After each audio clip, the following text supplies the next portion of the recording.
سلام ما نايلم فيديونا شعبيان حوحاتن بعلي تعاريقهم من داتو هلي لو من بصركم بسرات هو بسراتي بوقعي بعلي شعبيان ويانن تعاريقهم أبدا برهان زمول سيلن حجي مستباسو دما نغي عرقو كسرحو تصنح أكالات دما كساب دمستفو عيبولو حجي كمون بلا معلت فيدرال منغستي ناو تقراي شماقل اللي يخلو قلنا تلاخو من قصيت بيان جيزيا ممحدار تقرين حوحاتن علا بزغنا مقدي نفن شعبيان حقامو بملاشو دما معراب تقرين بتقرين خملز ጠቅላይ ሚኒስትር አብይ አህመድን በዛዕባ ሰራዊት ሻዕቢያ ኣብ ትግራይ ዝፈጸመ ገበን ተዛሪዩ ኣሎ ሰራዊት ኤርትራ ኣብ ትግራይ ኣትዩ ከበርት ገበናት ፈጺሙ ኢንተርቪው ብሎ ለኢትዮጵያ ህዝብና ለኤርትራ ህዝብ ሊያጃጅል ሞክሯል ሙኝሽም ፈልጊ زياتهم ካልኦትን ኣብ ናይ ለማዓንቲ መደብና ሓቢርና ክንካተተልና ቅድሚ ግን ነዚ ቻነል ዝሓደሽ ዝኾንኩም ሰብስክራይብ ምግባር ናይዚ ቻነል እዚ ቤተሰብ ምዃን ትኽእሉ ኢኹም ነዚ ቪድዮ እዚ ከዓ ላይክ ምግባር ጀምርዎ ሰናይ ምክትታል جمر فيديونا خلنا أول سعيد وتصمد سلاسان حد بزعوا حوحاتن شعبيا تعاريق أميلو حدش بسرعة تزاري ولس كذا فيديو زي حاورنا نكتاتل لو من بصركم بسرات زدات إيرتران تقرين ناستات 3 عامتات كسمعة هنكو زبلا بسرات إنه هو بسراتي بوقعي بعلي شعبيان ويانن تعاريقهم حلفيا كليلهم تعاريقو من فرقان ازوم كلتا غربا بتنا حد حدوم زقاربو احوات ودبات نخباسو حوخاتهم مستباسو دما نغي عرقو كسرحو صنح اكالات دما كساب دمستفو عيبولو حجي شعبيان ويانن تعاريقو من فرقان زترفه ابقبراو مدرخ خير راغبنا يبلغهم ومعاذ السلامه أوتنا حفاش أبدا برهان زمول سيلن حجي زي نايتي مارتين بلاوتس تنبيو قلبات زتصمدو قامبل وي سياساتات تصمدوي كابز بمقطع ጠቅላይ ሚኒስትር አብይ አህመድ ኣብ ዝሓለፈ ኢንተርቪው ገይሩ ነይሩ ብትግርኛ ኣብዚ ኢንተርቪው ዝኸዓ ብዛዕባ 2013 ሰራዊት ኤርትራ ኣብ ትግራይ ኣትዩ ዝፈጸመ ገበናት ድሕሪ 4 ዓመት እንዳተዛረበ ዘሎ እስከዛ ቪድዮ እዚ ሓቢርና ንከታተላ ሰራዊት ኤርትራ ኣብ ትግራይ ኣትዩ كبرت جوانات فلسيمو تكالات زريفون عنيون نصوحات قتيلون عميسون سبيلاي تهتا قرصن محاوراي تكالات زريفون عنيون بفلاي أب كتما أكسوم أوشتي كل تمعلتات بأمعيت تقصروا مناسي جفجفو شو تفلاليو بعد سلطان منقص فيدرال من أسماء هذين هذين الرام هاتيو أقسم راح زي فونس كم بعد أدوا الديجراتن شرن حويسو أوايتي أفريسو إندستريتات عانيو ماشينيتات زميتو كون مقالة زي عطو إلنا شو تاكتيكاي بكونه بزخونه منقد ازينا يونيرنا كم زفلت انتي بزعتوا كتما كله طفعت يقبس نبره حزيون علكو ينمبال وتمكلكل يبلالو ملكتي نشاويا مسراويت اريتريا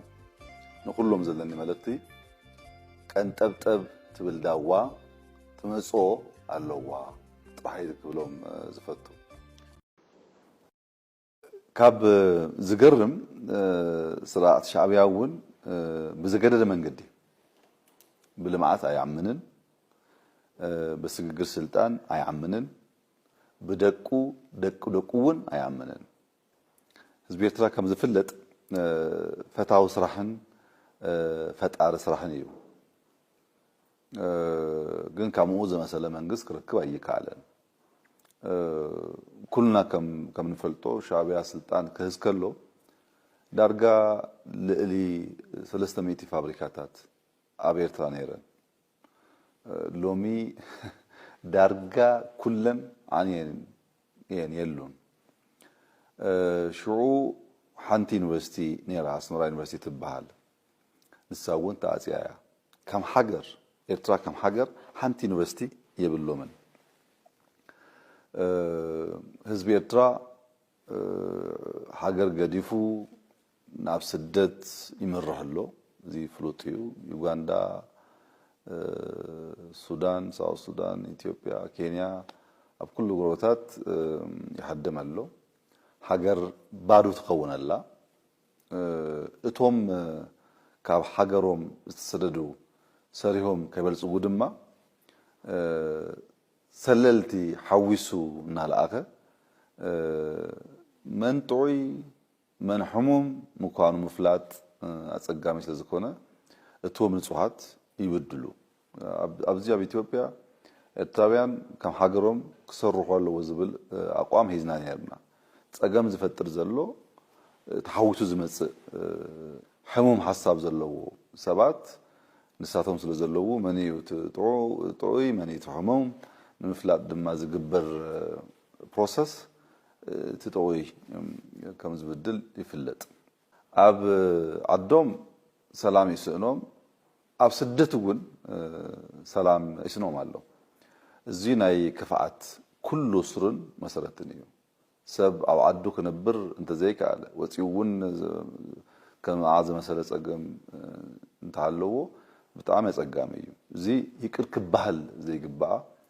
ዘይግባኦ ሰብኣዊ በደል እዩ ዝመስለኒ እዚ ይቅር ክባህል ዘይግባኦ ሰብኣዊ በደል እዩ ካብ ልምድና ቅርብ ኢልና ክንሰርሕ ፈቲና ነርና ካብ ልምድና ዝተምሃርናዮ እንታይ ተይልካኒ ካብዚ ሃይል እዚ ዝኾነ ጽቡቕ ነገር ክርከብ ዘሂሰብ እዩ ስለ ዝኾነ ኣቕሚ ተተረኪቡ ካብ ምዝራግ ዓዲ ኣይውዕልን ይኩን እምበር ብደንቢ ስለ ዝንፈልጦ ደጊሙ ንህዝብና ክብድል እድል ኣይረክብን ከም ዓይነት እድል ኣይንህቦ ኢና ምናልባች እንተፈቲኑ ድማ ናይ መወዳእታ ፈተነ እያ ትኸውን ኢለ ይዛምን ጠቅላይ ሚኒስትር አብይ አሕመድ ከም ዝረኣኽሞ 2013 ብትግርኛ ኢንተርቪው ገይሩ ሽምግልና ልኢኹ ድሕሪ ናብ ኩናት ኣትዩ እዛ ናይ ሎሚ ዓመቱን ከምኡ እያ ትመስለካ ኢዳ ሕዙን ሽምግልና ልኢኹ ኣሎ እንዳተባሃለ እስከዛ ቪድዮ እዚኣ ሓቢርና ንከታተል ሽምግልና ተላይኹ መንግስቲ ኢትዮጵያ ንጊዜያዊ ምምሕዳር ትግራይን ሕወሓትን ዕላ ብዝኾነ መገዲ ንፋኖን ሻዕብያን ንኽቃወሙ በምላሹ ድማ ምዕራብ ትግራይ ናብ ትግራይ ንኽምለስ ዝሓተ ሽምግልና ከም ተጀመረ ተሰሚዑ እዋናውን ትኩስን ሓበሬታ ኣብ ሰዓቱ ንምርካብ ፈለው ሪፖስት ላይክ ሼር ቦርታ እዚ ሽምግልና ዝመፀ ድማ ቤት ምክሪ ፌደሬሽን ዝወሰነ ውሳነ በተጋሩን ልሂቃን ኣምሓሩን ድሕሪ ስርዓይ ምሕዝና ዝመፀ እዩ ተባሂሉ እቲ ሽምግልና ብሰብ ሃፍቲ እናተግበረ ከም ዘሎ ድሕሪ ምግላጽ ነዚ ዝመርሕ ድማ ድሕንነት መከላከያ ኢትዮጵያ ተባሂሉ ከተምሓሩን ብርክ ዝበሉ ናይ ኦሮሞ ተወለድቲ ሰብ ሃፍትን በጽሑፍን በስልክን ንክሸማገሉ መልእኽቲ ዘቕርቡ እንትኾን መንግስቲ ኢትዮጵያ ንትግራይ ዘቕርቡ ቅድመ ኩነት እውን ዝሓትት እዩ ተባሂሉ በዚ መሰረት ድማ ውሳነ ቤት ምክሪ ፌደሬሽን መንግስቲ ኢትዮጵያ ክሰኻኸል ክገብርን ግዝኣት ትግራይ ቅድመ ጦርነት ናብ ዝነበሮ ክምለስ ከም ዝገበር ተሓቢሩ በወገን ትግራይ ድማ ንብልጽግና መውጋኢ ስሕተት እዩ ነይሩ ክብል ንኤርትራን ፋኖን ይሰርሕ ከም ዝነበረ ድማ ብዕላው ክቃወሙን እዚ ድማ ጥሕሰት ሕገ መንግስቲ ክብልን ዝብሉን እዮም እዚ ውሳነ ክውስን መንግስቲ ኢትዮጵያ ዝገበሮ ድማ ቅድመ ምድላው ጦርነት ኣብ ዝገብረሉ እዋን ዝገበርኽዎ ናይ ጦርነት ምድላው እኹል ኣይኮነን ምውሃድ ሰራዊተይ ኣዕጋባ ኣይኮነን ብምባል ጸላተይ ካብ ዝብሎም ወገናት ቀዲሞ መጥቃዕቲ ከይፍጸመሉ ግዜ ንምግዛእ ዝተገበረ ከም ዝኾነ እዩ እቶም ሽማግለ ድማ ነዚ ንምፍጻም ናብ ትግራይ ከይተጓዓዙ በስልክን በጽሑፍን ዘቕርብዎ ዘለዉ ምሕጽንታ ድማ ንሰራዊት ትግራይ ከም ዝኾነ እዩ ጸብጻብ ኢትዮ ፎረም ዘመላኽት ዲሆም ሰማዕኹም ወይ ብጽሑፍን بسلكن يزقبر زل زشم قلنا اسكي أو كتصالح حدش حواليتان دحر دهال اللي حزالكم كمتسي كما جرشا فيديونا خا جنرال قعش قبرة تقراواي كفالا لا يقولون جنرال قعش قبرة تقراواي كفالا لا يقولون يو منقص فيدرال وعلى بريتورا متكبار زارا شلالت الناس عارمو تمابلتين عمر بطنكم لسوزي مكبارو جنرال قعش قبرة بتري تغيمو مرز عبار نقدات واحد تقراي بازم الكاز حلفة وصانة سلام زي مسألة بمخانو ما رمتاك قبر اللي يقبا دحر مبال وسيقدم ما أقول دايالونا تقراي مزغونا تقراوي أفلا لايك فتر كم زي قبوات زارب باركسنا إلو معانت بيدينا نزي مسنيرو أو كتصالي بحدشن أوانا ونحاوري تتمرس نخصام الرحب سلام